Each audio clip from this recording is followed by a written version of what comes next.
Cambiaste el PIN de la tarjeta, vieja inútil.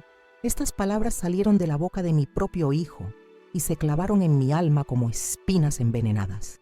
67 años de vida, 4 décadas levantándome antes del alba para amasar pan en mis panaderías, y este fue mi pago: ser insultada por el hijo que llevé en mi vientre. El teléfono casi se me resbala entre mis dedos arrugados por el tiempo, mientras escuchaba su respiración agitada al otro lado de la línea. Sentí que el suelo se movía bajo mis pies, pero algo dentro de mí, una fortaleza que ni yo misma sabía que existía, me mantuvo firme. Mi nombre es Mercedes Oropesa. Nunca pensé que compartiría esta historia con desconocidos. Hay cosas que guardamos en las sombras del alma, vergüenzas que escondemos incluso de nosotros mismos. Pero hoy decidí hablar. Tal vez porque cargar este peso sola se volvió insoportable. Tal vez porque otras madres puedan reconocerse en mi espejo roto. Todo ocurrió un jueves común en Córdoba. El cielo tenía ese azul intenso tan característico de nuestra provincia argentina, sin una nube que aliviara el calor. Acababa de regar los helechos en mi balcón cuando sonó el teléfono. En la pantalla, el nombre de Gabriel, mi primogénito, hizo que mi corazón se acelerara como siempre. Incluso después de todo, una nunca deja de ser madre, ¿verdad? El amor permanece, terco, aun cuando nos lastima. «Hola, hijo», contesté con esa alegría instintiva que tenemos al escuchar la voz de nuestros hijos. Lo que vino después fue un trueno en un día de cielo despejado. «Mamá, ¿cambiaste el PIN de la tarjeta, vieja inútil? Estoy aquí en el centro comercial Patio Olmos con Luciana y su madre. Quiero pagar la ropa. Dime el PIN antes de que te haga algo». La voz de Gabriel venía embriagada no solo de alcohol, sino de una desesperación que yo conocía bien. Pude escuchar de fondo el murmullo del centro comercial, algunas voces alteradas. Reconocí la voz angustiada de Luciana pidiéndole que se calmara.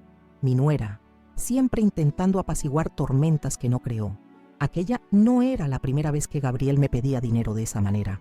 Desde que perdió su trabajo en la constructora, 8 meses atrás, mi hijo se había transformado en un extraño de ojos opacos y manos temblorosas.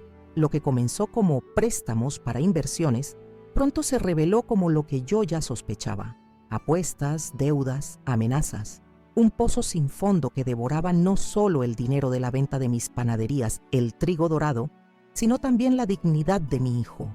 Esa mañana, antes de la llamada, encontré algo que lo cambió todo. Mientras ordenaba la habitación de huéspedes donde Gabriel estaba durmiendo temporalmente, después de que Luciana lo echara de casa, abrí el cajón de los calcetines buscando un lugar para guardar algunos pañuelos limpios. Fue allí, escondidos bajo pares desorganizados, donde encontré los papeles. Extractos de deudas con cifras que me hicieron sentarme en el borde de la cama, sin aliento.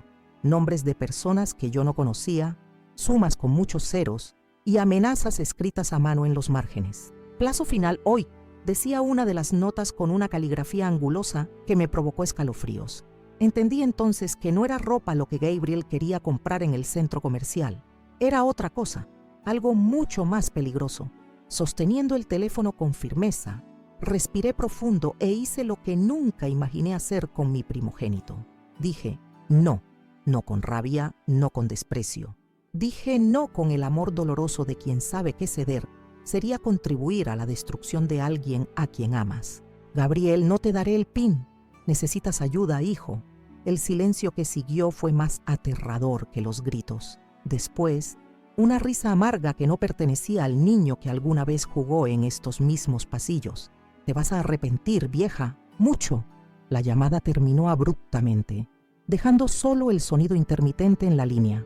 Mis piernas flaquearon y me apoyé en la pared del pasillo. En el espejo vi mi rostro envejecido por el tiempo y ahora también por el miedo. Pero había algo más en mis ojos castaños, una determinación que no sabía que aún existía en mí. Fue en ese momento que decidí: no sería más la madre permisiva que financiaba la propia tragedia del hijo. No sería la víctima silenciosa de la manipulación emocional. Sería la mujer que fui cuando construí desde cero mis panaderías, cuando crié a 2 hijos sola, después de que mi esposo partiera de este mundo demasiado pronto. Con las manos aún temblorosas, tomé nuevamente el teléfono. Pero no llamé a Gabriel. Marqué otro número, uno que había anotado hace semanas pero nunca tuve el valor de usar. La voz grave del otro lado contestó al segundo tono. Comisaría Tercera, Sargento Ramírez. Sargento, habla Mercedes Oropesa. Creo que llegó el momento de poner ese plan en marcha. Pocos sabían, pero desde hacía 3 meses yo no era solo doña Mercedes, la ex propietaria de panaderías. En secreto, venía colaborando con la policía, recopilando pruebas contra una red de prestamistas que estaba destruyendo no solo a mi hijo, sino a decenas de otras familias en Córdoba. Mi vecino, don Osvaldo Mendizábal, que todos pensaban era simplemente un señor viudo interesado en mí, en realidad había sido policía durante 30 años y fue quien me presentó al sargento Ramírez. Colgué el teléfono y miré por la ventana de la sala. El sol seguía brillando indiferente al drama que se desarrollaba. En la calle, niños regresaban de la escuela riendo, ajenos al hecho de que, a pocos kilómetros de allí, en el centro comercial Patio Olmos, una operación policial estaba a punto de ocurrir debido a mi decisión. El plan estaba en movimiento. No le di el PIN de la tarjeta a mi hijo. En vez de eso, hice algo mucho más difícil y valiente, algo que podría salvarlo o hacer que me odiara para siempre. Pero como madre, necesitaba arriesgarme, porque a veces el amor verdadero no se muestra con cariños y concesiones. A veces aparece disfrazado de firmeza e incluso de aparente crueldad. Lo que sucedió a continuación cambiaría para siempre no solo la vida de mi hijo, sino también la mía y la de toda nuestra familia. Una secuencia de acontecimientos que comenzó con un simple no, dicho por teléfono, pero que se desarrollaría en revelaciones que nadie podría imaginar. Nunca imaginé que algún día tendría que espiar a mi propio hijo, pero aquella tarde, mientras esperaba noticias del sargento Ramírez, comencé a revivir los acontecimientos que me llevaron hasta ese punto. Gabriel no siempre fue así.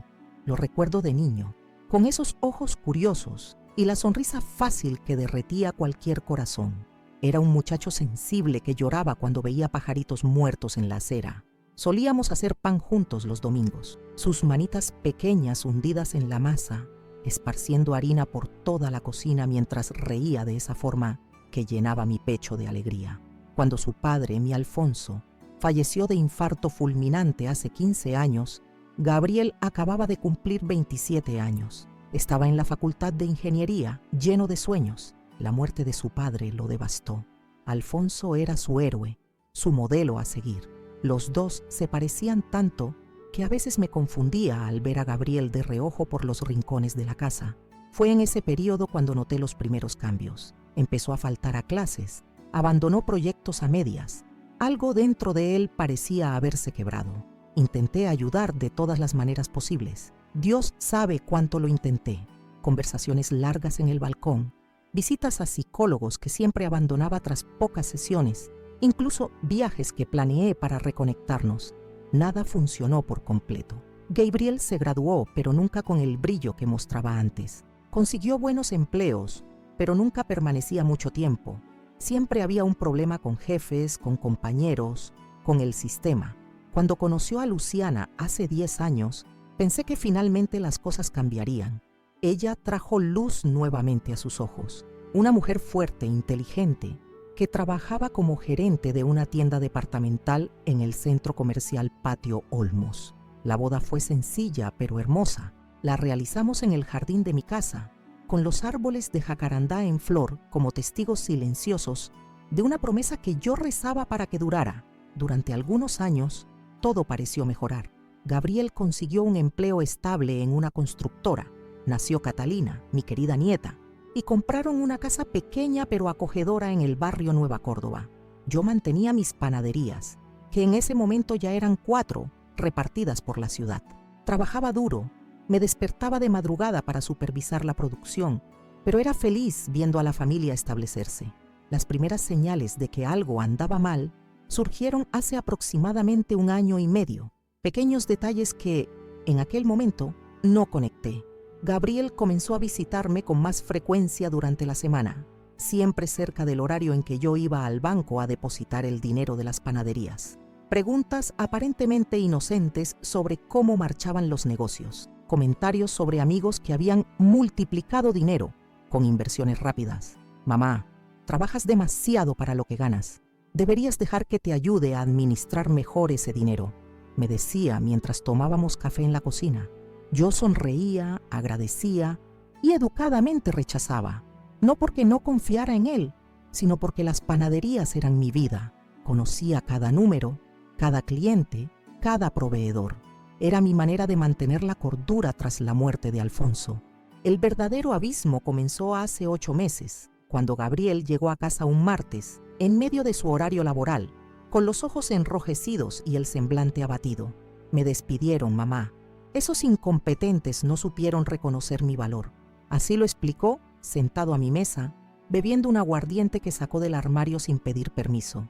Intenté consolarlo.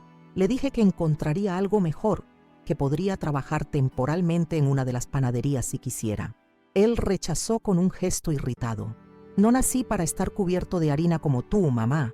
La frase me hirió, pero me aguanté. Los hijos a veces hablan sin pensar cuando están dolidos, intentaba justificar. Aquella noche, durmió en su antigua habitación. Al día siguiente, ya no parecía tan afectado. Conversaba animadamente por teléfono sobre oportunidades, negocios prometedores. Pensé que estaría bien. 2 semanas después, Gabriel apareció con un coche nuevo, un modelo caro, reluciente, que estacionó frente a mi casa con una sonrisa orgullosa. ¿Te gusta, mamá? Es el comienzo de mi gran cambio de vida. Cuando pregunté cómo había comprado ese coche estando desempleado, habló de inversiones, de amigos que confiaban en él, de oportunidades que surgieron. Algo no tenía sentido, pero ¿quién era yo para dudar del propio hijo? Quizás realmente estaba remontando. Fueron Luciana y Victoria, mi nuera y mi comadre, quienes empezaron a abrirme los ojos. Una tarde de domingo, mientras Gabriel había salido con amigos, las dos vinieron a mi casa. Estaban visiblemente nerviosas, intercambiando miradas antes de comenzar a hablar. Doña Mercedes, empezó Luciana, siempre formal a pesar de los años de convivencia. Estoy preocupada por Gabriel. Ha estado saliendo mucho, llega a casa tarde, a veces no regresa. Cuando pregunto sobre dinero, cambia de tema o se irrita. Victoria, sentada junto a ella, completó. Ayer encontramos a un hombre extraño esperando en la puerta de su casa. Cuando nos vio llegar, se fue rápidamente. Luciana lo reconoció como alguien relacionado con apuestas. Mi corazón se encogió. Alfonso, antes de conocerme, tuvo problemas con el juego. Siempre temí que Gabriel hubiera heredado esa tendencia de su padre. Era como un fantasma que esperaba nunca tener que enfrentar. En las semanas siguientes, más piezas del rompecabezas comenzaron a encajar. El dinero que desaparecía de mi bolso cuando Gabriel visitaba, las llamadas telefónicas que atendía en susurros, alejándose hacia el patio, las marcas moradas que aparecieron en el brazo de Luciana y que ella intentaba ocultar con blusas de manga larga, incluso en el calor cordobés. Una mañana de domingo, mientras todos dormían, encontré a Catalina, mi nieta de 15 años, llorando silenciosamente en la galería trasera. ¿Qué pasa, mi amor?, pregunté, sentándome junto a ella en el escalón de cemento. Abuela, dijo entre sollozos, papá está diferente. Le grita a mamá. Ayer rompió el espejo del baño de un puñetazo. Tengo miedo. Fue como si un rayo partiera mi pecho en dos. Mi nieta temiendo a su propio padre. La historia repitiéndose de maneras que nunca quise ver. Esa misma semana, Luciana apareció en la panadería principal, la de la Avenida Colón, donde solía estar por las mañanas. Tenía el ojo derecho morado, mal cubierto por gafas oscuras y maquillaje. Me pegó doña Mercedes. Gabriel me pegó cuando le pregunté de dónde venía el dinero para las apuestas. Fue en ese momento cuando tomé una decisión. No podía seguir fingiendo que todo estaba bien, que solo era una fase. Mi hijo estaba enfermo, adicto, y necesitaba hacer algo antes de que destruyera no solo su propia vida, sino la de todos a su alrededor. Al día siguiente, Luciana y Catalina se mudaron temporalmente a casa de Victoria en Barrio Jardín. Gabriel apareció en mi puerta furioso. Tú le diste ideas, ¿verdad? Siempre quisiste separarnos. No te metas en mi vida. Sus ojos estaban diferentes, casi irreconocibles, dilatados, enrojecidos. Me di cuenta de que el problema no era solo el juego. Había más cosas involucradas, sustancias que yo, en mi ingenuidad de señora criada en el interior, tardé en reconocer. Fue don Osvaldo, mi vecino, quien me abrió los ojos por completo. Esa misma noche, tras la visita tempestuosa de Gabriel, el señor de 72 años llamó educadamente a mi puerta. Trajo una torta de maíz como excusa para la visita, pero pronto entendí que su objetivo era otro. Doña Mercedes, perdone la intromisión, pero necesito decirle algo. Vi a su hijo saliendo de aquí hoy, alterado. Reconozco las señales. Antes de jubilarme, trabajé 30 años en la policía. Traté muchos casos como el suyo. Lo invité a pasar, servimos café, y durante casi 2 horas, aquel hombre que yo conocía solo de saludos de puerta, me explicó detalladamente lo que estaba sucediendo. Córdoba, a pesar de su aspecto de ciudad próspera del interior, enfrentaba una ola creciente de juegos ilegales conectados al narcotráfico. Las personas eran atraídas por la promesa de ganancias rápidas. Luego, quedaban atrapadas en deudas impagables. Su hijo probablemente ya está debiendo a gente peligrosa a doña Mercedes, y por lo que observo, la está mirando a usted como solución. Al día siguiente, don Osvaldo me presentó al sargento Ramírez, un policía de 45 años que lideraba una operación secreta para desmantelar esta red de apuestas y prestamistas. Inicialmente, dudé. ¿Entregar a mi propio hijo a la policía? ¿Qué madre haría eso? Pero Ramírez fue claro. Señora, no perseguimos a su hijo. Él también es una víctima. Queremos a los verdaderos criminales, los que están en la cima, pero necesitamos su ayuda. Y así comenzó mi colaboración secreta. Anotaba nombres mencionados por Gabriel en conversaciones telefónicas. Guardaba notas que encontraba. Informaba sobre movimientos sospechosos. Todo mientras fingía no saber nada, manteniendo la fachada de madre preocupada, pero ajena. 3 semanas después de iniciar esta colaboración, tuve la conversación más difícil de mi vida. Llamé a Tomás, mi hijo menor, abogado que vivía en otra ciudad. Le conté todo, esperando incomprensión, quizás hasta rabia por estar traicionando al hermano. Para mi sorpresa, Tomás no solo entendió, sino que reveló que ya sospechaba desde hacía meses. Mamá, Gabriel me buscó pidiendo dinero. Cuando me negué, amenazó con contarle a mi esposa sobre una aventura que tuve años atrás. Está irreconocible. Fue Tomás quien sugirió el plan que ahora estaba en marcha. Vender las panaderías, no para darle dinero a Gabriel, como él pensaba, sino para costear un tratamiento especializado una vez que la operación policial terminara. Mi hijo, abogado, trabajó con la Policía Federal entre bastidores, formalizando acuerdos, garantizando que Gabriel sería tratado como víctima, no como criminal. Pero lo que nunca imaginé, lo que no sabía mientras esperaba noticias de la operación en el centro comercial, era que Gabriel ocultaba un secreto mucho más grande, un secreto que cambiaría completamente nuestra historia familiar. Sentada en mi sala de estar ese día, mirando las paredes que habían presenciado tantas navidades, cumpleaños, momentos felices, nunca sospeché la verdadera razón detrás de la caída de mi hijo. El reloj marcaba las 16:37 cuando mi celular finalmente sonó. Era el sargento Ramírez. Doña Mercedes, hay algo que debe saber antes de que continuemos. Encontramos documentos en la billetera de Eduardo el Tiburón Velázquez. Documentos que mencionan a su difunto esposo, Alfonso. Mi mundo se congeló. ¿Alfonso? ¿Qué tendría que ver mi esposo, fallecido hace 15 años, con esta red criminal? Necesito que venga a la comisaría, señora. Hay cosas que debe ver con sus propios ojos. Mientras me dirigía hacia la comisaría tercera, mi mente era un torbellino de preguntas sin respuesta. El Alfonso que yo conocí era un hombre trabajador, honesto, dedicado a su familia. ¿Cómo podía estar relacionado con criminales como Velázquez? La respuesta llegó en forma de una carpeta amarilla que el sargento Ramírez colocó sobre la mesa de la sala de interrogatorios. Dentro fotos antiguas, documentos financieros, contratos. Lo siento, señora. Su esposo fue uno de los fundadores de esta red criminal. Las panaderías El Trigo Dorado fueron inicialmente financiadas con dinero del narcotráfico. Me sentí como si me hubieran arrancado el suelo bajo los pies. 30 años de matrimonio, una vida compartida, y nunca supe quién era realmente el hombre con quien dormía cada noche. ¿Cómo pude ser tan ciega? Gabriel lo descubrió hace aproximadamente 2 años, continuó Ramírez. Encontró documentos antiguos mientras buscaba papeles del seguro en su desván. La culpa, El shock de descubrir que el legado familiar estaba manchado lo llevó a caer en las adicciones. De repente, todo empezaba a tener sentido. La espiral descendente de Gabriel no comenzó con la muerte de su padre, como yo había creído. Comenzó cuando descubrió quién era realmente su padre. «Hay algo más, señora», dijo Ramírez, sacando un sobre de su escritorio. «Su hijo no es exactamente lo que usted cree». Abrí el sobre con dedos temblorosos. Dentro había un documento oficial de la Policía Federal, un acuerdo de colaboración firmado por Gabriel Fuentes, mi hijo, fechado 8 meses atrás, exactamente cuando perdió su trabajo. «Gabriel ha estado trabajando para nosotros todo este tiempo, señora. Es un informante.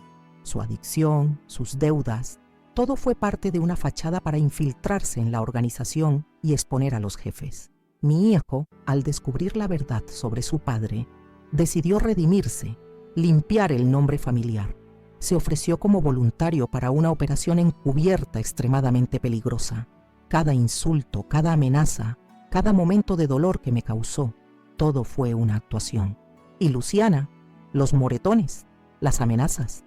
Ramírez sonrió levemente. «Su nuera es una de nuestras mejores agentes. Está asignada para proteger a Gabriel. Los moretones fueron maquillaje, parte de la fachada para que todos, incluida usted, señora, creyeran la historia. Lo sentimos por el dolor causado, pero necesitábamos que su reacción fuera genuina para que la operación resultara creíble». La puerta de la sala se abrió y allí estaba Gabriel, sin ojeras, sin temblores, sin la mirada perdida del adicto que yo creía que era. A su lado, Luciana, profesional y serena. Nada que ver con la mujer asustada que había visto en los últimos meses. «Lo siento, mamá», dijo Gabriel, acercándose con cautela. «Nunca quise lastimarte, pero era la única forma de protegerte. Estabas en peligro desde el momento en que heredaste las panaderías de papá. El dinero que generan sigue siendo de interés para la organización, y cuando descubrí la verdad, supe que vendrían por ti tarde o temprano. Me levanté lentamente, las piernas apenas sosteniéndome. Tantas emociones, tantas revelaciones. Parte de mí quería abofetearlo por el sufrimiento causado. Otra parte quería abrazarlo por su valentía. «Tu padre», comencé, pero las palabras se atoraron en mi garganta. «Papá intentó salirse, mamá. Por eso lo mataron. El infarto. No fue natural. Fue provocado. Asesinado por querer alejarse del negocio criminal que él mismo había ayudado a crear.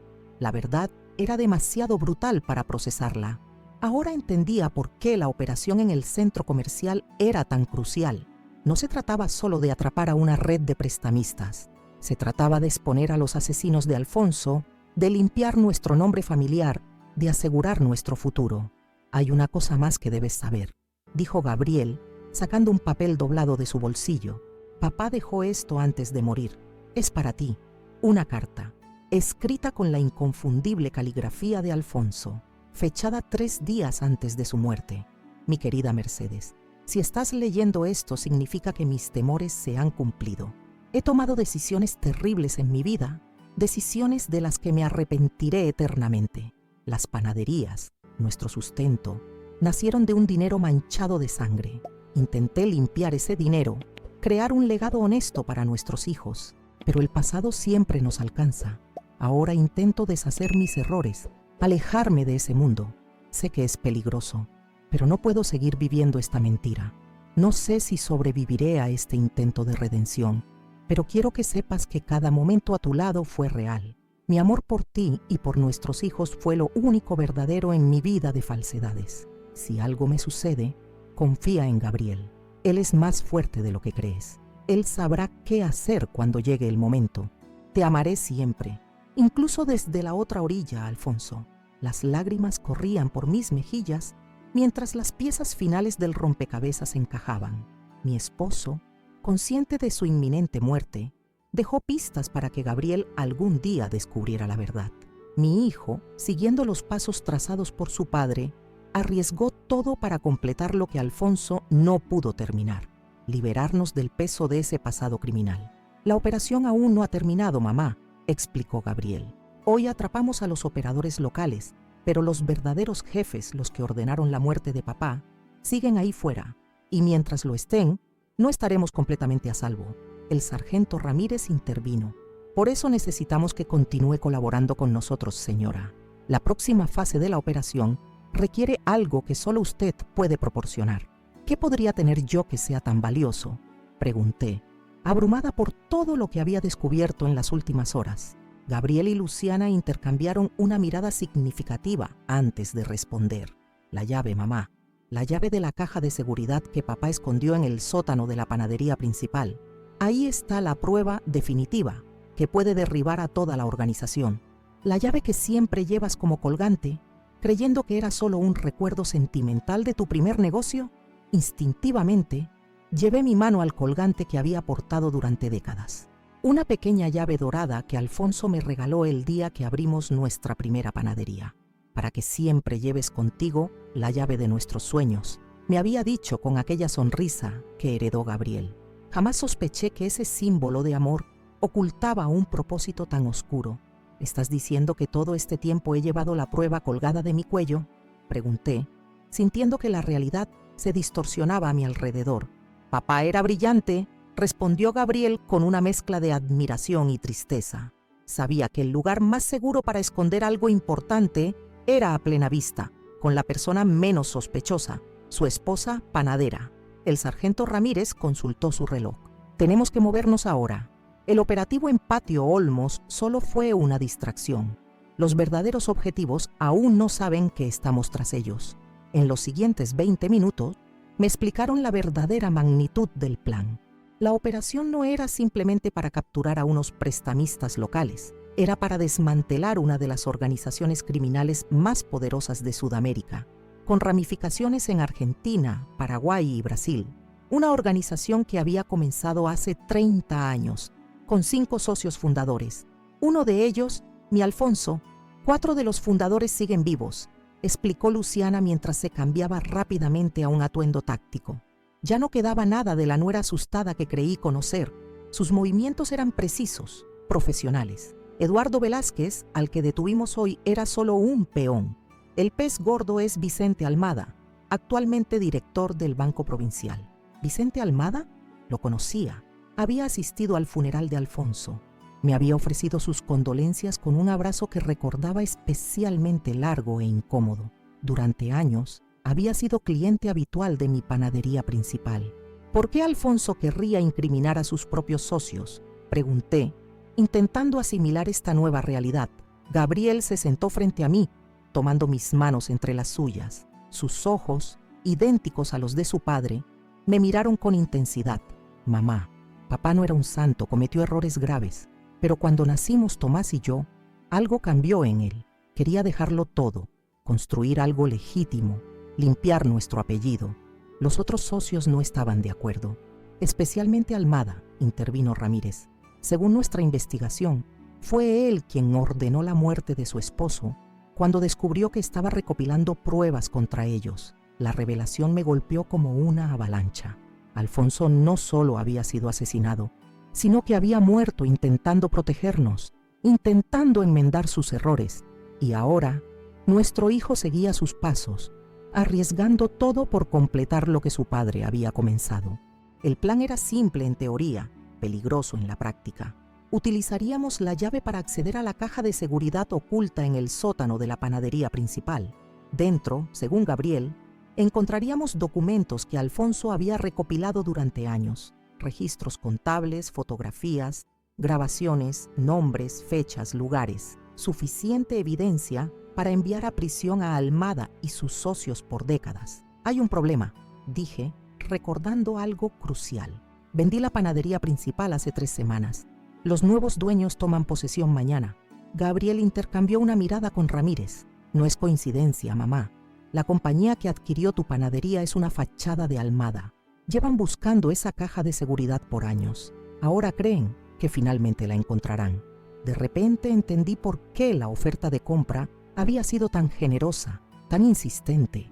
No querían mi negocio. Buscaban lo que mi esposo había escondido en sus entrañas. ¿Entonces qué hacemos?, pregunté súbitamente, consciente del peligro inminente. Entrar esta noche, respondió Ramírez, antes de que tomen posesión oficial. Un operativo rápido y silencioso.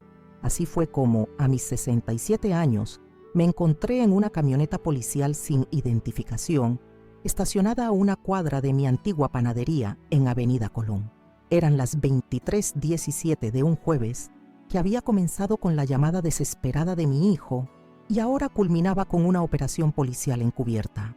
¿Estás segura que quieres hacer esto, mamá?, preguntó Gabriel, ajustando el chaleco antibalas sobre mi blusa. Insistieron en que lo usara, aunque todos esperábamos que fuera innecesario. Tu padre arriesgó su vida para protegernos. Tú fingiste adicciones y soportaste la vergüenza para continuar su misión. ¿Qué clase de esposa y madre sería si me quedara ahora al margen? El sargento Ramírez distribuyó comunicadores a cada miembro del equipo, 6 agentes especializados, Luciana, Gabriel y yo. Nos explicó el protocolo. Comunicación mínima, solo lo esencial. Si algo salía mal, la palabra clave era jacarandá. Doña Mercedes, usted entrará con Gabriel y 2 agentes. El resto cubriremos el perímetro. La panadería está oficialmente cerrada, pero nuestros informantes confirman que hay 2 hombres de Almada vigilando. Probablemente esperan a los técnicos que vendrán mañana para desmontar los equipos y buscar la caja. El plan era utilizar mi llave para acceder por la puerta trasera, la que daba al callejón de proveedores, una entrada que no aparecía en los planos oficiales y que solo conocíamos los dueños originales. Alfonso siempre fue precavido con estos detalles. Mientras nos preparábamos para salir, observé a Gabriel hablar en voz baja con Luciana. Sus gestos, sus miradas. Había amor verdadero allí. Me pregunté cuánto de su relación había sido real y cuánto parte de la fachada. Como si leyera mis pensamientos, Gabriel se acercó a mí. Comenzó como una asignación, confesó en susurros. Luciana fue asignada para vigilarme cuando la agencia supo que yo había descubierto la verdad sobre papá. Pero lo que surgió entre nosotros, eso nadie lo planificó. ¿Y Catalina?, pregunté, pensando en mi nieta de 15 años. Ella es nuestro milagro, mamá. El único aspecto de esta vida entera que nunca ha sido una mentira. Antes de que pudiera responder, Ramírez dio la señal. Era hora de movernos. El callejón detrás de la panadería estaba oscuro, iluminado apenas por una farola distante. El aroma familiar de la levadura y el trigo aún impregnaba el aire, recordándome décadas de trabajo honesto. Trabajo que, sin yo saberlo, había comenzado como una fachada para lavar dinero sucio. Mis manos temblaban mientras insertaba la pequeña llave dorada en la cerradura oxidada. Giró con dificultad, pero finalmente cedió con un chasquido que sonó ensordecedor en el silencio nocturno. Los agentes escanearon rápidamente el interior antes de permitirnos entrar. El área de producción estaba en penumbras, las grandes amasadoras como siluetas fantasmales contra las paredes azulejadas. Por un momento, casi esperé ver a mis antiguos empleados preparando la masa para el día siguiente, como habían hecho por décadas bajo mi supervisión. En cambio, solo nos recibió el silencio. «Por aquí», susurré, guiándolos hacia una puerta que conducía a un pequeño almacén de insumos. El sótano de la panadería era pequeño, principalmente utilizado para almacenar harina y azúcar en grandes cantidades. Un lugar aparentemente sin secretos. Gabriel se dirigió directamente a la pared del fondo, donde grandes sacos de harina se apilaban estratégicamente. «Ayúdame», pidió en voz baja. Entre los dos, movimos los pesados sacos, revelando una sección del muro que parecía idéntica al resto. Gabriel presionó en varios puntos específicos y, para mi asombro, un pequeño panel se deslizó lateralmente, revelando una cerradura. «¿Cómo sabía?», comencé a preguntar. «Papá me trajo aquí una vez cuando tenía 16 años. Me mostró esto y me dijo, algún día entenderás». En ese momento pensé que era solo una caja fuerte para los ingresos de la panadería. Mi colgante encajaba perfectamente en esta segunda cerradura. Al girarla, un mecanismo interno chasqueó y una sección completa de la pared se desplazó, revelando un compartimiento del tamaño de un armario pequeño. Dentro, perfectamente organizadas, había cajas etiquetadas por años, fotografías, documentos, dispositivos de grabación antiguos. Una vida secreta completa de un hombre que creí conocer. Gabriel tomó rápidamente las cajas, pasándolas a los agentes que las aseguraban en mochilas especiales. Yo permanecí paralizada, mirando los restos tangibles de la doble vida de Alfonso. En la pared del fondo del compartimiento secreto había una fotografía que nunca había visto. 5 hombres jóvenes, sonrientes, brindando con copas de champagne. Reconocí a Alfonso inmediatamente y a Vicente Almada. Los otros 3 rostros me eran vagamente familiares. Los fundadores, murmuró Gabriel, notando mi mirada fija en la imagen. Tomada el día que cerraron su primer gran negocio, según los diarios de papá. Cuando terminamos de vaciar el compartimiento, Gabriel activó nuevamente el mecanismo para cerrar el panel oculto y volvimos a colocar los sacos de harina en su posición original. Nadie que entrara al día siguiente sospecharía que acabábamos de extraer evidencia de 3 décadas de operaciones criminales. Estábamos a punto de salir cuando escuchamos voces en el piso superior, voces que no pertenecían a nuestro equipo. Revisa el sótano. Almada quiere estar seguro antes de que lleguen los técnicos mañana. Nos quedamos inmóviles. Los 2 vigilantes que Ramírez había mencionado aparentemente habían decidido hacer una inspección adelantada. Los agentes desenfundaron sus armas silenciosamente mientras Gabriel me empujaba suavemente hacia la esquina más alejada de la escalera. Pasos pesados descendieron por los peldaños de madera. La luz de una linterna bailaba sobre las paredes, acercándose inexorablemente a nuestras posiciones. Uno de los agentes nos indicó por señas que permaneciéramos absolutamente quietos, mientras él y su compañero se posicionaban estratégicamente. El hombre que bajó era corpulento, con un rostro marcado por cicatrices que contaban historias de violencia. Barrió el sótano con su linterna, deteniéndose precisamente en los sacos de harina que acabábamos de reacomodar. Algo le pareció sospechoso, porque se acercó lentamente, examinándolos con atención. ¿Encontraste algo?, gritó el segundo hombre desde arriba. El vigilante no respondió de inmediato. Se agachó y pasó la mano por el suelo frente a los sacos. Sus dedos recogieron un poco de polvo blanco, harina que habíamos derramado al mover los sacos, evidencia de nuestra presencia. Creo que tenemos compañía, respondió finalmente, llevando su mano al interior de la chaqueta.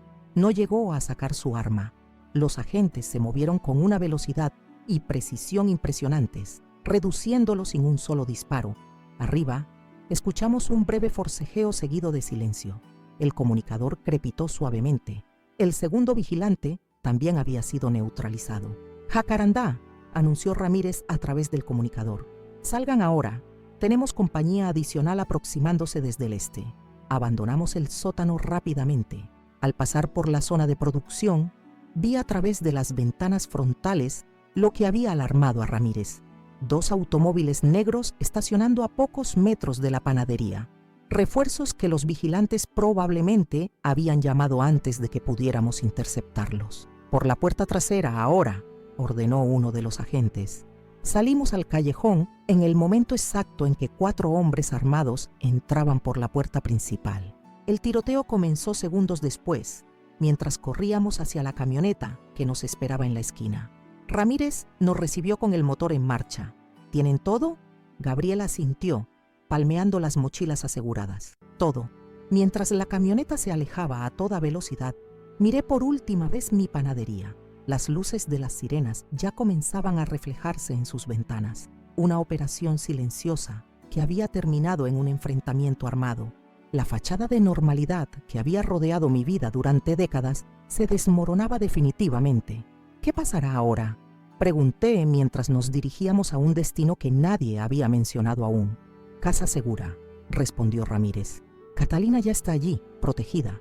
Ustedes permanecerán bajo protección mientras procesamos la evidencia y preparamos los arrestos. Con lo que hemos recuperado hoy, podemos desmantelar toda la organización». La casa segura resultó estar en Barrio Jardín, una residencia discreta con medidas de seguridad invisibles para el ojo inexperto. Mi nieta corrió a abrazarnos apenas entramos, con lágrimas en los ojos, pero una sonrisa valiente en el rostro. A sus 15 años, había demostrado una fortaleza extraordinaria. «¿Ya terminó, papá?», preguntó a Gabriel. «Casi, princesa, casi». Esa noche, mientras Gabriel y Luciana explicaban a Catalina una versión simplificada, pero honesta, de todo lo ocurrido, yo me refugié en la habitación asignada. Sobre la cama había dejado la única caja que no entregamos a los agentes para análisis inmediato. la etiquetada con mi nombre. Dentro encontré cartas, docenas de ellas, todas escritas por Alfonso a lo largo de los años, ninguna enviada jamás. Eran confesiones, explicaciones, disculpas, la historia completa de un hombre atrapado entre el pasado que intentaba dejar atrás y el futuro que desesperadamente quería construir para su familia. Mi querida Mercedes, comenzaba la última carta, fechada 3 días antes de su muerte. Si estás leyendo esto, significa que el plan ha funcionado. Nuestro hijo ha sido valiente. Tú has sido valiente. Lamento profundamente los secretos, las mentiras. Cada mañana que te veía amasar pan con esas manos trabajadoras, sentía que mi corazón se partía un poco más. Tú construías con honestidad, mientras yo destruía con engaños. Pero ahora, finalmente, podré descansar sabiendo que la verdad ha salido a la luz. Vicente y los otros pagarán por sus crímenes, incluidos los míos. No te pido perdón, porque lo que hice es imperdonable. Solo te pido que recuerdes que, en un mundo de falsedades, mi amor por ti siempre fue la única verdad constante. Las lágrimas corrían por mis mejillas mientras doblaba cuidadosamente la carta. 30 años de matrimonio, y solo ahora comenzaba a conocer realmente al hombre que había amado. Un criminal, sí, un mentiroso, sin duda, pero también un hombre que, a su manera imperfecta, había intentado proteger a su familia, redimirse, hacer lo correcto al final. Un suave golpe en la puerta interrumpió mis pensamientos. Era Gabriel. ¿Estás bien, mamá? Lo miré, viendo en él los rasgos de Alfonso, pero también algo más. Una determinación moral, una brújula ética que su padre había encontrado demasiado tarde. Mi hijo había arriesgado todo para completar la misión de redención que Alfonso había comenzado. Lo estaré, respondí, haciéndole espacio en la cama. Siéntate conmigo. Háblame de tu padre, del hombre que tú descubriste, no del que yo creí conocer. Y así, en la quietud de esa casa segura, mientras agentes federales en toda la ciudad preparaban arrestos que sacudirían los cimientos del poder en Córdoba, mi hijo comenzó a narrar la verdadera historia de nuestra familia, una historia de errores y redenciones, de secretos y verdades, de un amor que, a pesar de todo, nunca fue completamente una mentira. El amanecer nos sorprendió aún despiertos, Gabriel y yo, sentados uno frente al otro, con tazas de café que se enfriaban entre nuestras manos mientras desentrañábamos décadas de secretos. Como piezas de un rompecabezas macabro, cada revelación encajaba perfectamente con pequeños detalles que siempre me habían intrigado sobre Alfonso. Sus frecuentes viajes de negocios, llamadas telefónicas a horas extrañas, amigos que nunca conocí, cuentas bancarias que nunca cuestioné. Papá conoció a Vicente Almada en la universidad, explicó Gabriel, mostrándome una fotografía amarillenta.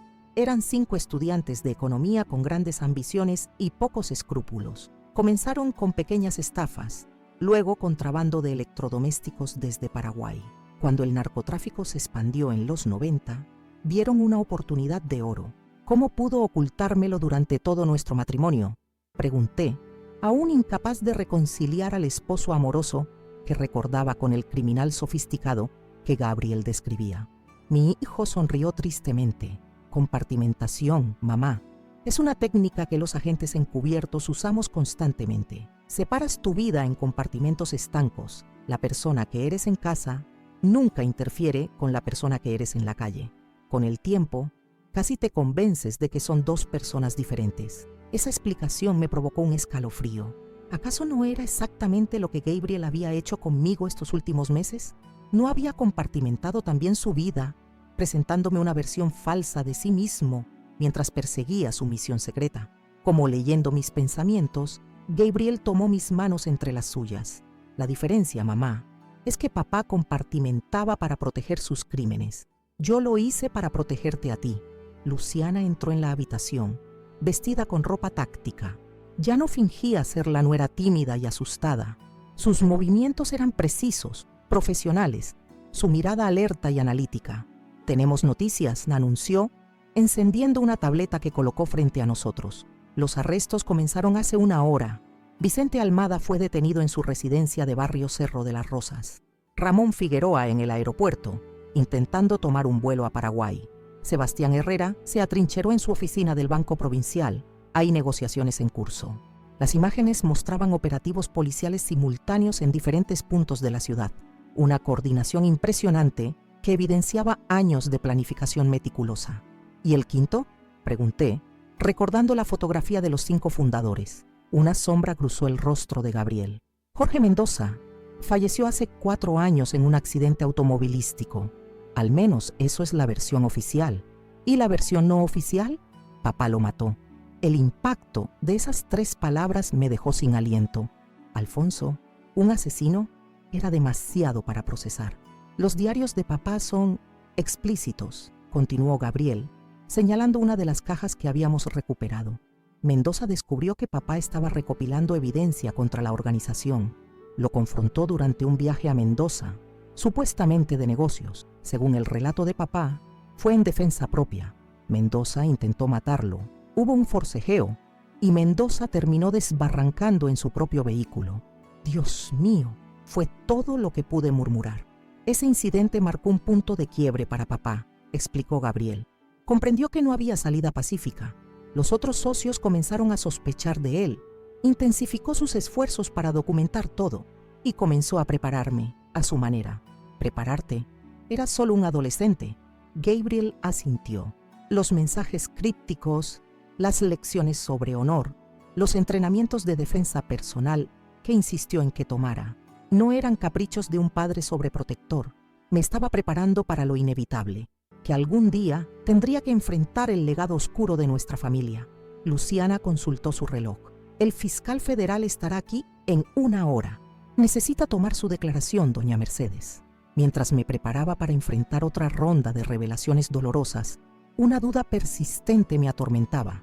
La panadería, dije finalmente, realmente comenzó como una fachada para lavar dinero. Gabriel intercambió una mirada con Luciana antes de responder. Sí y no. Fue idea de papá crear negocios legítimos para limpiar el dinero del narcotráfico, pero con el tiempo se enamoró de la panadería, de la simplicidad del proceso, de la honestidad del trabajo con las manos. En sus diarios menciona repetidamente que la panadería se convirtió en su refugio, en la prueba de que podía crear algo bueno, algo real. Esa revelación extrañamente me trajo consuelo. La pasión de Alfonso por la panadería nunca me había parecido fingida. Su dedicación para perfeccionar recetas, su orgullo cuando los clientes elogiaban nuestro pan, su insistencia en mantener los estándares más altos. Esa parte al menos había sido auténtica. El fiscal federal resultó ser una mujer menuda de unos 50 años, con ojos incisivos y una voz pausada que inspiraba confianza. Durante 3 horas repasamos cada detalle que podía recordar sobre Alfonso, sobre nuestro matrimonio, sobre las panaderías, sobre los socios que ocasionalmente nos visitaban. Señora Oropesa, ¿nunca sospechó nada?, preguntó en determinado momento, con un tono que no era acusatorio sino genuinamente curioso. Reflexioné antes de responder. Ahora, mirando hacia atrás, veo señales que debieron alertarme, pero el amor es un velo poderoso, fiscal. Vemos lo que queremos ver en aquellos que amamos. La mujer asintió comprensivamente. La entiendo mejor de lo que cree. Mi propio esposo resultó ser un estafador. 10 años de matrimonio antes de descubrirlo. Ese pequeño momento de conexión humana, de vulnerabilidad compartida, alivió ligeramente el peso que sentía sobre mis hombros. Cuando el interrogatorio formal terminó, la fiscal me entregó un sobre oficial. Los documentos de protección a testigos, explicó.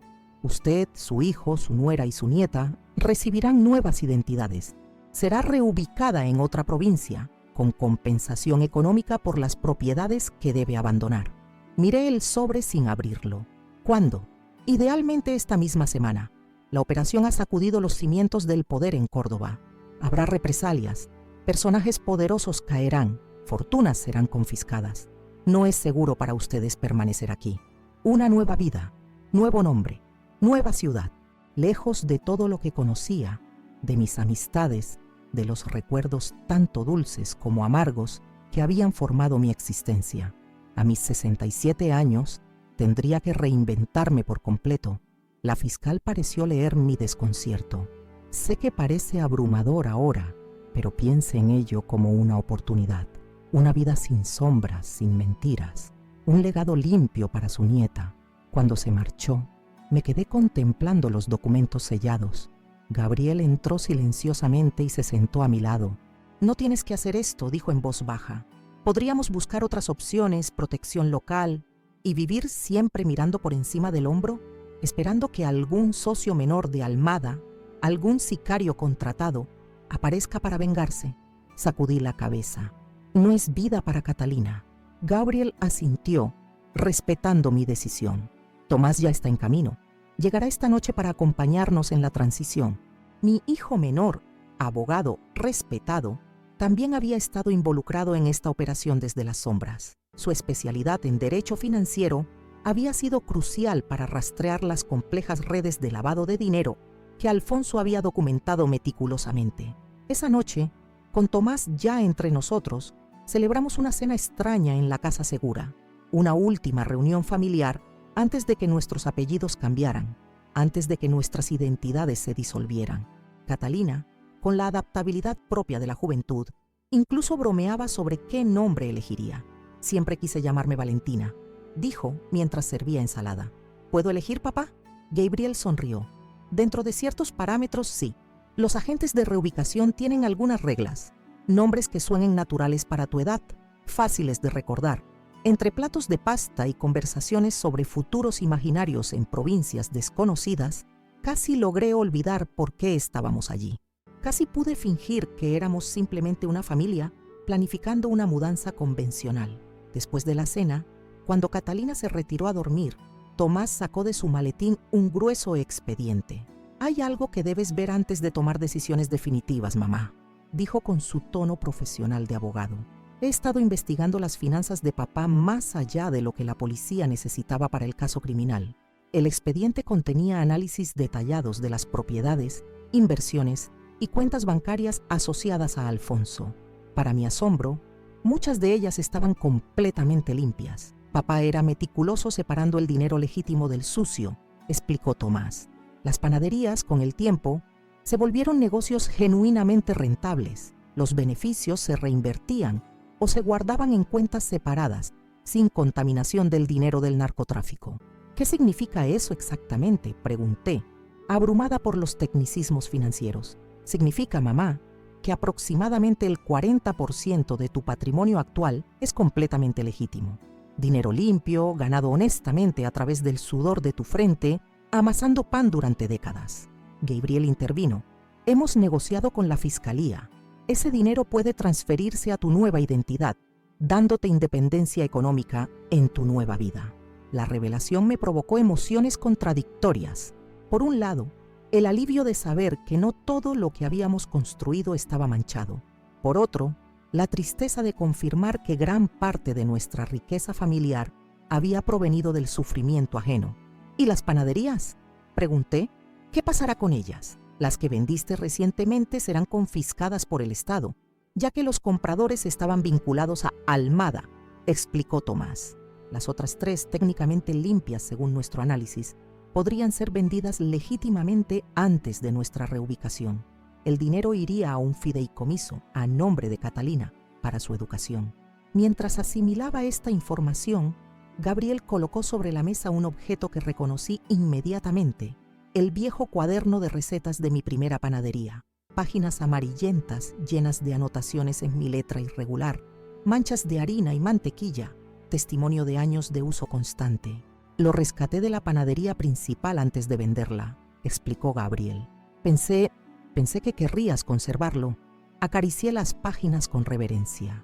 En ese simple cuaderno estaba condensada mi verdadera historia, no la de la esposa engañada de un narcotraficante, sino la de una mujer que, sin saberlo, había transformado un negocio nacido en la oscuridad en algo genuinamente bueno y honesto.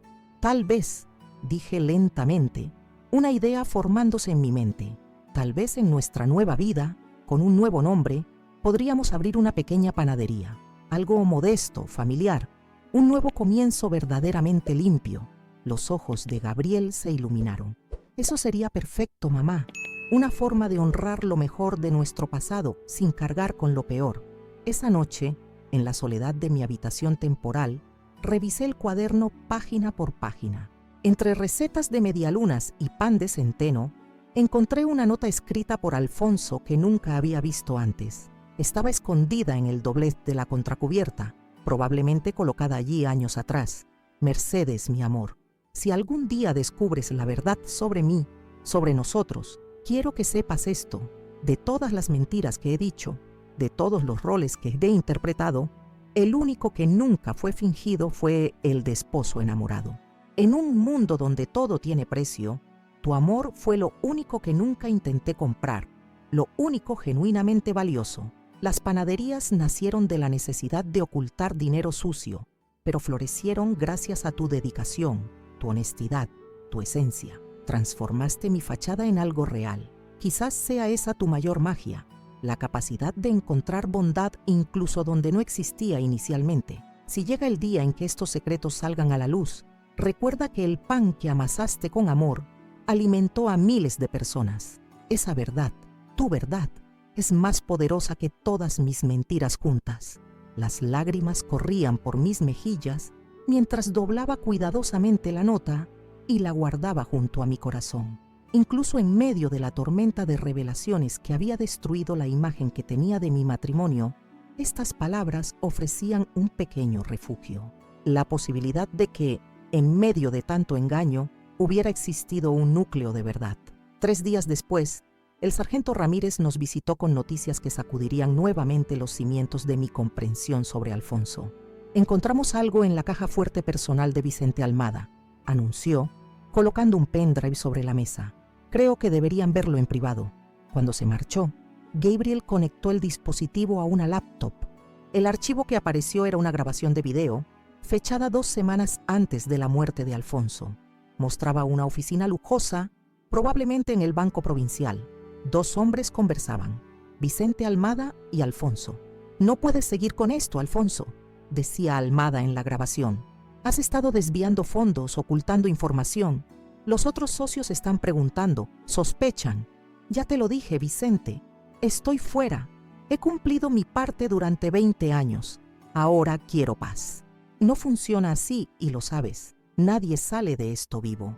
La expresión de Alfonso se transformó en algo que nunca había visto en él. Una dureza fría, calculadora. ¿Es una amenaza? Es un recordatorio, amigo mío. Tienes una esposa hermosa, un negocio próspero, 2 hijos brillantes. Sería una lástima que algo les sucediera. Alfonso se levantó lentamente. Si alguien toca a mi familia, lo que Mendoza experimentó parecerá misericordioso en comparación. La grabación terminó abruptamente. Gabriel cerró la laptop, su rostro pálido. Papá no estaba documentando la organización solo para redimirse, dijo finalmente. Lo hacía para protegernos. Sabía que lo matarían eventualmente, pero quería asegurarse de que tuviéramos una póliza de seguro. ¿Qué quieres decir? Las pruebas, mamá, eran nuestra protección. Si algo nos pasaba, las pruebas saldrían a la luz. Un seguro de vida macabro pero efectivo. Esa noche, mientras empacaba las pocas pertenencias que llevaría a mi nueva vida, reflexioné sobre las múltiples versiones de Alfonso que habían emergido en los últimos días. El criminal astuto, el esposo amoroso, el padre protector, el asesino, el panadero apasionado. Todas esas facetas habían coexistido en el mismo hombre, compartimentadas como Gabriel había explicado. ¿Cuál era la verdadera? Quizás todas, quizás ninguna. Quizás la verdad sobre las personas que amamos es siempre más compleja, más contradictoria, de lo que nuestros corazones pueden comprender plenamente. A la mañana siguiente, un convoy de vehículos sin identificación nos esperaba para llevarnos al aeropuerto. Nuestro destino final era confidencial, conocido solo por un reducido círculo de agentes federales. Mirando por última vez la ciudad de Córdoba a través de la ventanilla polarizada, sentí una extraña paz. El ciclo de mentiras había terminado. Lo que viniera después, aunque incierto, estaría construido sobre la verdad. Gabriel tomó mi mano. ¿Lista para convertirte en otra persona, mamá? Sonreí, pensando en la nota escondida de Alfonso y en el viejo cuaderno de recetas que llevaba en mi bolso. No me convertiré en otra persona, hijo. Por primera vez en décadas, finalmente seré completamente yo misma. El avión aterrizó en Bariloche al atardecer. Los últimos rayos de sol iluminaban los picos nevados de la cordillera, creando un espectáculo de colores que contrastaba con el oscuro torbellino de emociones que me embargaba. Nuestra escolta nos condujo a través de caminos secundarios hasta una cabaña a orillas del lago Nahuel Huapi, lo suficientemente alejada del circuito turístico para garantizar nuestra privacidad. «Hogar, dulce hogar», murmuró Gabriel con una sonrisa cansada, mientras descargábamos el modesto equipaje que contenía nuestras nuevas vidas. La cabaña era acogedora, con grandes ventanales que enmarcaban el paisaje patagónico como pinturas vivientes. 3 habitaciones, una cocina equipada, una chimenea de piedra. Todo dispuesto por el programa de protección a testigos con una eficiencia casi inquietante, como si nuestras personalidades hubieran sido estudiadas y recreadas en forma de decoración interior. «¿Te gusta, abuela?», preguntó Catalina, ahora oficialmente Valentina Morales, mientras recorría el espacio con la curiosidad propia de sus 15 años. «Es hermoso», respondí con sinceridad. Después de la tensión de los últimos días, la serenidad del lago y las montañas ofrecía un contraste bienvenido. Esa primera noche en nuestra nueva vida transcurrió en un silencio extraño, cada uno perdido en sus pensamientos, asimilando la magnitud del cambio. Yo, ahora Elena Morales, viuda de 67 años con una modesta fortuna familiar, contemplaba mi reflejo en los cristales oscurecidos por la noche. Mismo rostro, mismas arrugas, mismas manos marcadas por décadas amasando pan, pero un nombre diferente, una historia diferente. El agente de reubicación, un hombre discreto llamado Martínez, regresó a la mañana siguiente con un paquete de documentos adicionales. «Las escrituras de la propiedad están a nombre de Elena Morales», explicó, entregándome una carpeta. «También incluimos licencias comerciales y permisos sanitarios para una panadería como solicitaron. El local está en el centro de la ciudad, a unos 20 minutos de aquí. Modesto pero bien ubicado». Gabriel, ahora Miguel Morales, revisó los documentos con ojo crítico. Su entrenamiento policial lo hacía naturalmente suspicaz. «Todo parece en orden», confirmó finalmente. «¿Cuándo podemos visitar el local?» «Cuando gusten. Las llaves están incluidas. Sobre la mesa también encontrarán tarjetas de crédito, documentos de identidad y una breve historia familiar que deben memorizar. Nada demasiado complejo, pero suficiente para explicar su presencia aquí. Según nuestra nueva narrativa, éramos una familia de Buenos Aires que había decidido trasladarse a Bariloche tras la muerte del patriarca. La fortuna familiar, aquella parte que la fiscalía había determinado como legítima, nos permitía este nuevo comienzo. Una historia simple, creíble, fácil de recordar bajo presión. Esa tarde visitamos por primera vez el local que albergaría nuestra nueva panadería. Era más pequeño que cualquiera de mis establecimientos en Córdoba, pero tenía encanto con sus paredes de madera y grandes ventanas que daban a una calle empedrada. El equipo básico ya estaba instalado: un horno profesional, amasadoras, refrigeradores. Mientras recorría el espacio, deslizando mis dedos por las superficies de acero inoxidable, sentí algo que no esperaba: entusiasmo. A pesar de las circunstancias, a pesar del dolor y las revelaciones traumáticas, la perspectiva de volver a amasar pan, de crear algo con mis manos, despertaba en mí una chispa que creía extinguida. Podríamos llamarla Panadería Elena, sugirió Catalina Valentina, captando mi estado de ánimo. Simple, personal. Me gusta, respondí, visualizando ya el letrero sobre la puerta. Un nombre nuevo para un comienzo nuevo. En las semanas siguientes, establecimos lentamente nuestra rutina.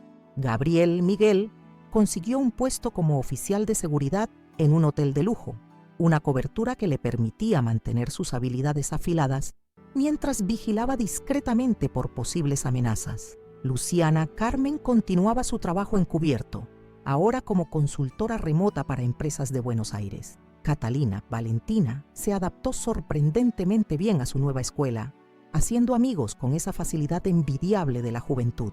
Y yo, Elena Morales, me enfoqué en dar vida a la panadería. Desempolvé mi cuaderno de recetas, ajusté fórmulas para la altitud y clima de Bariloche, experimenté con ingredientes locales. El proceso resultó terapéutico.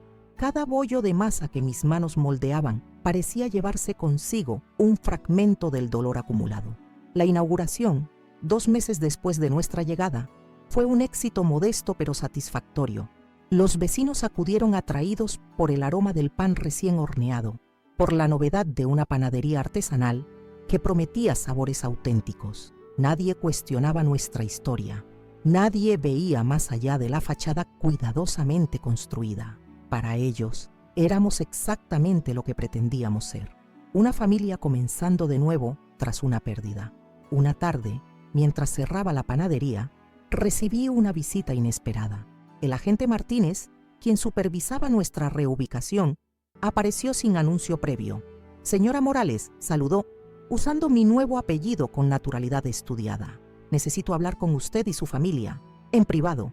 Su expresión grave me alertó de inmediato.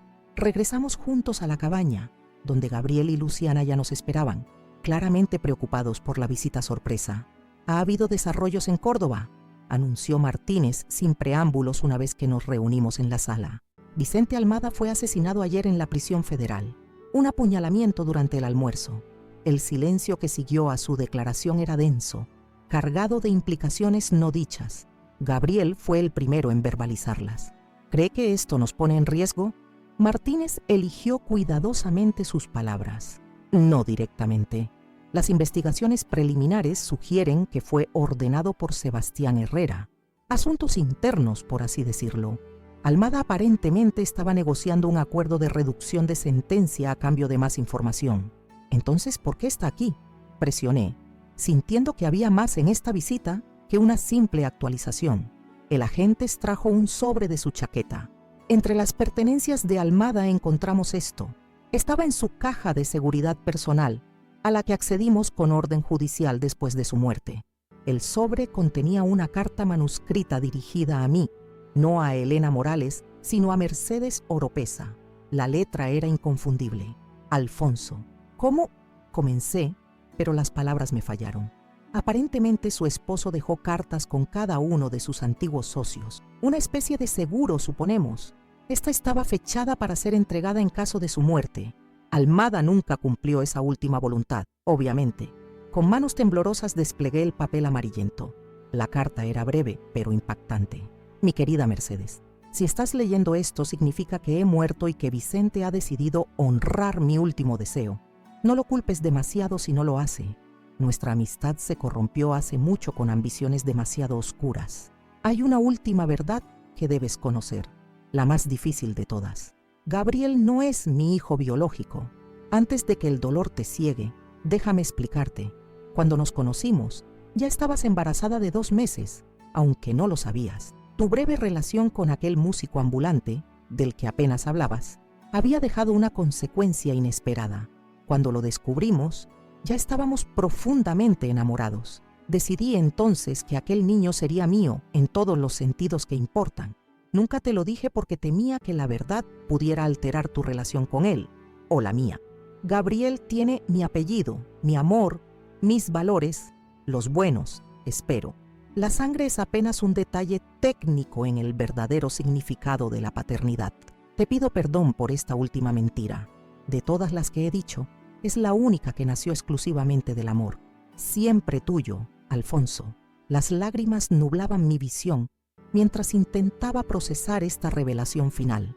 Levanté la mirada hacia Gabriel, que me observaba con una mezcla de confusión y alarma. «Mamá, ¿qué dice la carta?» No podía hablar. Le entregué el papel con dedos temblorosos. Lo vi leer, su expresión transformándose de confusión a shock, luego a una quietud extraña que no supe interpretar. Necesito aire», murmuró finalmente, dirigiéndose hacia la puerta. Luciana hizo ademán de seguirlo, pero la detuve con un gesto. «Déjalo procesar esto primero». El agente Martínez, claramente incómodo con el drama familiar que había desencadenado, se disculpó discretamente y se marchó, prometiendo volver al día siguiente para discutir implicaciones de seguridad. Pasé las siguientes horas en un estado de aturdimiento, repasando mentalmente décadas de vida compartida a la luz de esta nueva verdad. Recordé aquel verano antes de conocer a Alfonso. mi breve romance con un guitarrista de paso por Córdoba, un amor fugaz que había relegado al rincón de los recuerdos juveniles sin importancia. Nunca imaginé que aquel encuentro había dado fruto, que el hombre que durante 42 años había creído hijo de Alfonso, llevaba en realidad la sangre de un desconocido. Gabriel regresó pasada la medianoche. Lo encontré sentado junto a la chimenea apagada, contemplando las cenizas frías como si contuvieran respuestas. ¿Lo sabías?, preguntó sin mirarme. No, respondí con firmeza. Nunca sospeché nada. Para mí siempre fuiste hijo de Alfonso. Y para mí, él siempre fue mi padre, dijo con voz quebrada. Ahora resulta que incluso eso era una mentira. Me senté junto a él, buscando las palabras adecuadas. No todo lo que Alfonso hizo fue mentira, Gabriel. Su amor por ti, eso nunca lo fingió. Te crió como suyo porque así lo sentía. Toda mi vida ha sido una construcción, mamá. Mi apellido, mi herencia, incluso mi lucha para redimir el legado familiar. ¿Todo para qué? Para descubrir que no es ni siquiera mi sangre la que corre por esas venas criminales. La sangre no determina quiénes somos, respondí, tomando sus manos entre las mías. Las decisiones lo hacen, y tú tomaste la decisión de hacer lo correcto, de arriesgar todo por justicia y verdad. Eso no cambia con esta revelación. Gabriel finalmente me miró, sus ojos brillantes con lágrimas contenidas. ¿Sabes qué es lo más extraño, mamá? Parte de mí se siente aliviada, como si un peso invisible hubiera sido levantado de mis hombros. Comprendí perfectamente ese sentimiento. La sangre que corría por las venas de Gabriel no estaba manchada por los crímenes de los 5 fundadores. Su ADN no cargaba con el legado oscuro que tanto se había esforzado por redimir. ¿Qué sabes de él?, preguntó después de un largo silencio. De mi padre biológico. Busqué en mi memoria aquellos días distantes. Se llamaba Julián Serrano. Era de Santiago de Chile. Tocaba la guitarra en cafés y plazas. Tenía ojos verdes intensos y una risa contagiosa. Estaba de paso por Córdoba rumbo a Buenos Aires. Fue un romance breve pero hermoso, ingenuo, puro. ¿Crees que aún vive? La pregunta me tomó desprevenida. No lo sé. Nunca intenté buscarlo.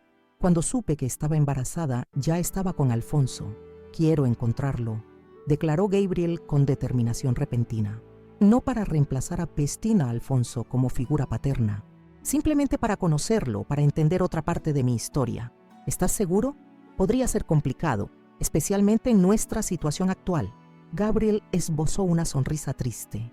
Mamá, después de todo lo que hemos atravesado, buscar a un viejo guitarrista chileno parece relativamente sencillo. A la mañana siguiente, compartimos la noticia con Luciana y Catalina. Mi nieta, con la adaptabilidad maravillosa de la juventud, lo procesó rápidamente. Entonces tengo un abuelo músico en vez de un abuelo criminal. ¡Genial! Quizás de ahí viene mi talento para el piano. Luciana fue más pragmática. Esto no cambia nada importante, Miguel, dijo, usando el nuevo nombre de Gabriel. Sigues siendo el mismo hombre con quien me casé. El agente Martínez regresó como había prometido.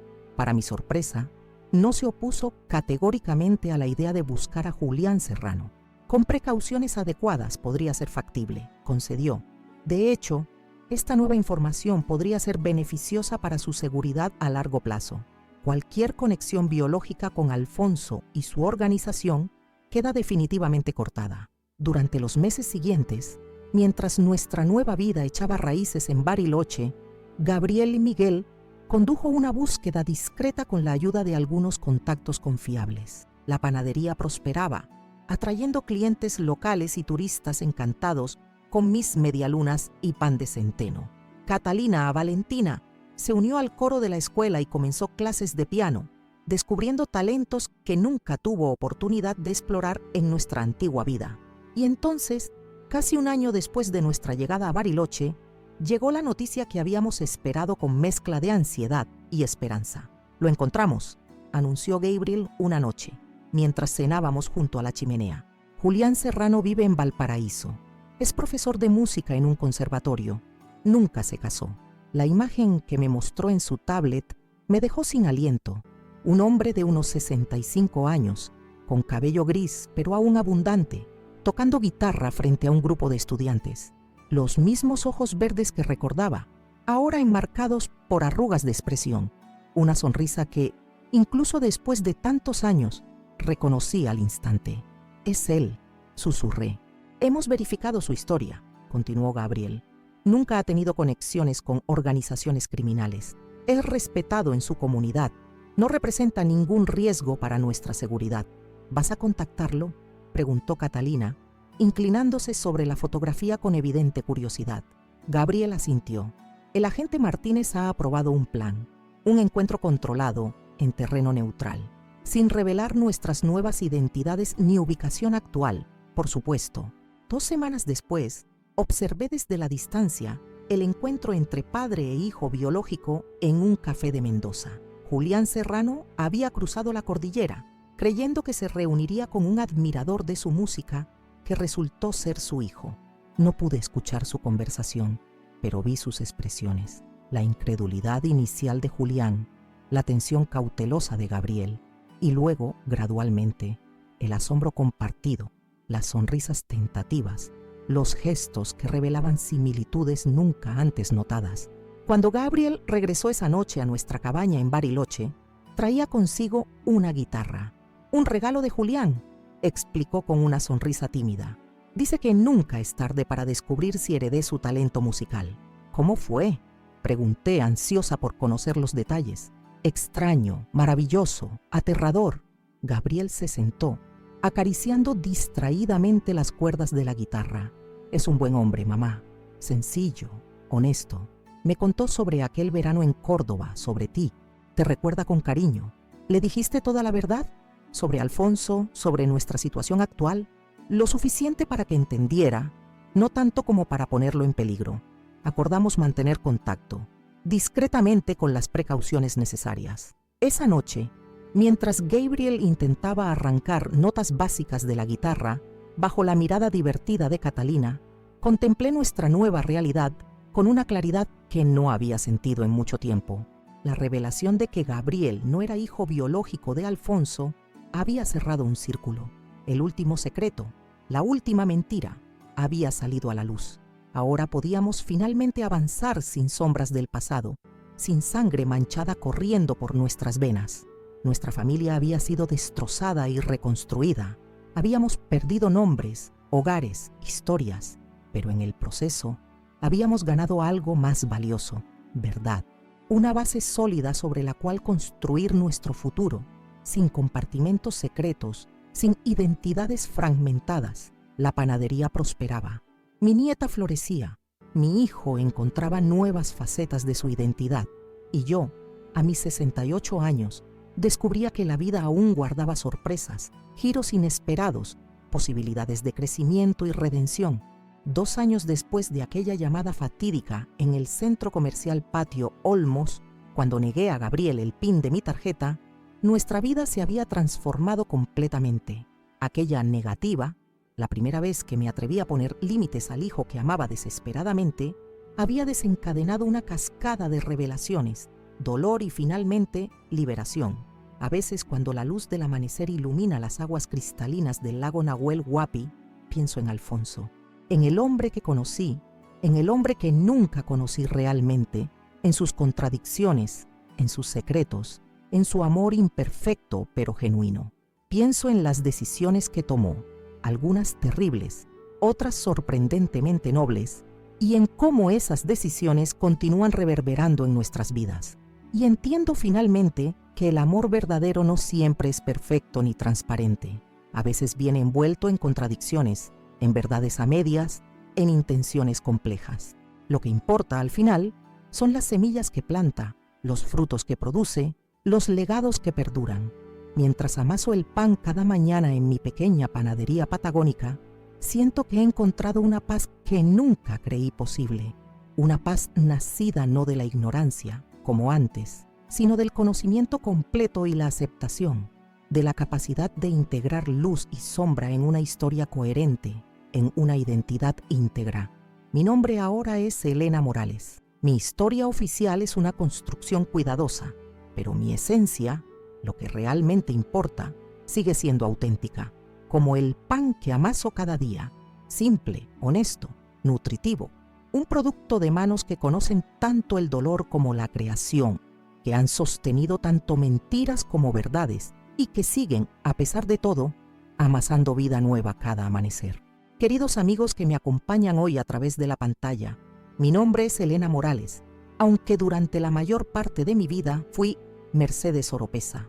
Les he compartido la historia más dolorosa y transformadora de mi existencia, un relato que comenzó con una simple llamada telefónica y terminó cambiando para siempre el rumbo de mi familia. ¿Cambiaste el PIN de la tarjeta, vieja inútil? Esas palabras de mi hijo desataron una cadena de eventos que jamás hubiera podido imaginar.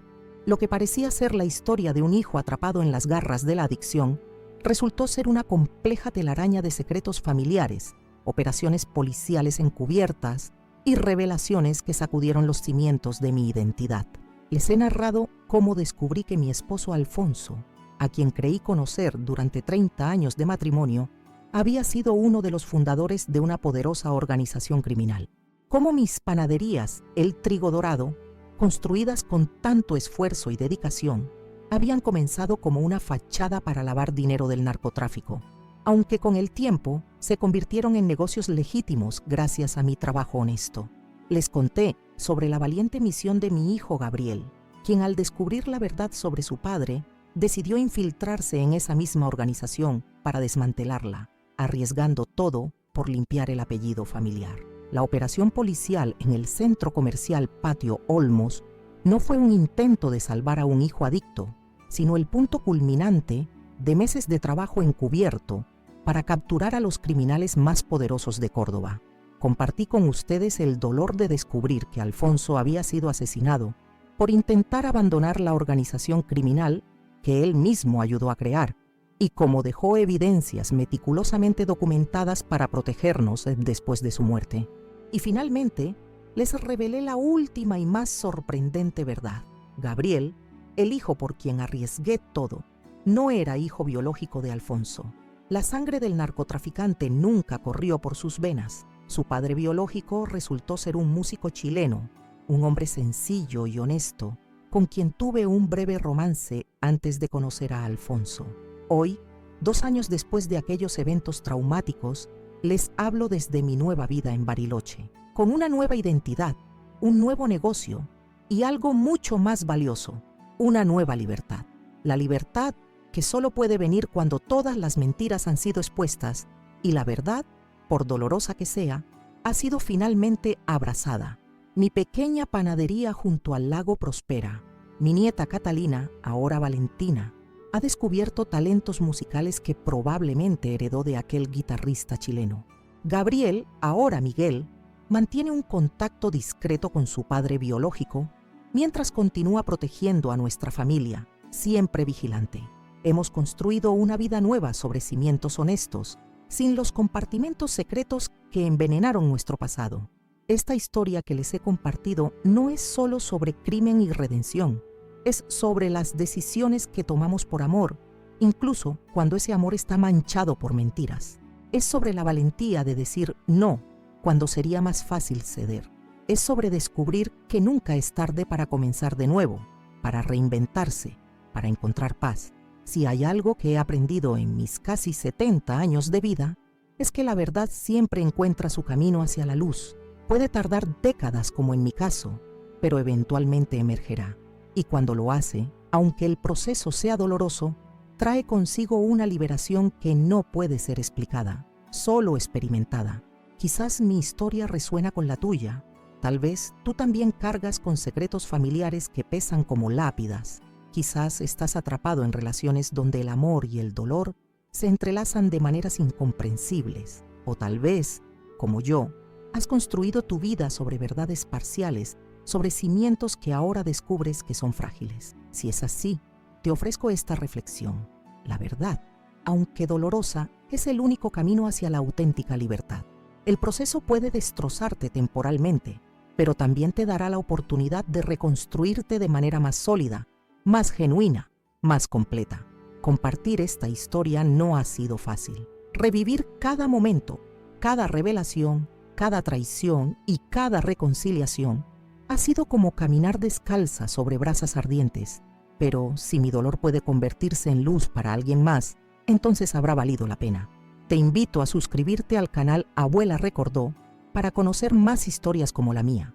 Relatos reales de personas comunes que han enfrentado circunstancias extraordinarias y han sobrevivido para contarlo.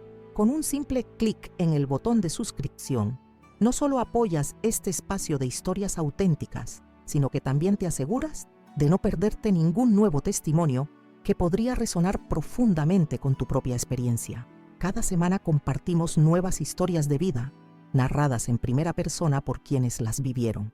Historias de pérdida y reencuentro, de traición y redención, de caídas y resurgimientos. Historias que nos recuerdan que la experiencia humana, con todas sus contradicciones y complejidades, es algo que compartimos universalmente. Si esta historia te ha conmovido, te agradecería enormemente que dejaras tu comentario abajo. Cuéntame qué piensas, qué sentiste, si algo de mi experiencia resuena con la tuya. ¿Qué habrías hecho tú en mi lugar? ¿Habrías tomado las mismas decisiones? ¿Habrías perdonado las mentiras por amor como yo lo hice? Tus comentarios no son simples palabras en una pantalla. Son confirmaciones de que mi vulnerabilidad ha conectado con alguien, de que mi dolor ha servido un propósito más allá de mi propia sanación.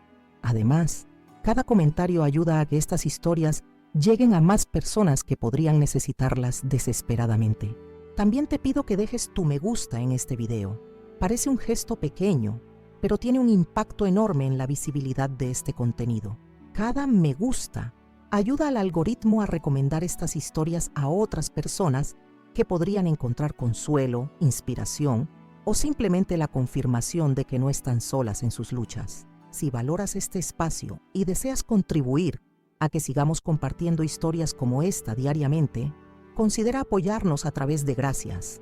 Esta función te permite hacer una pequeña donación que nos ayuda a cubrir los costos de producción, investigación y edición.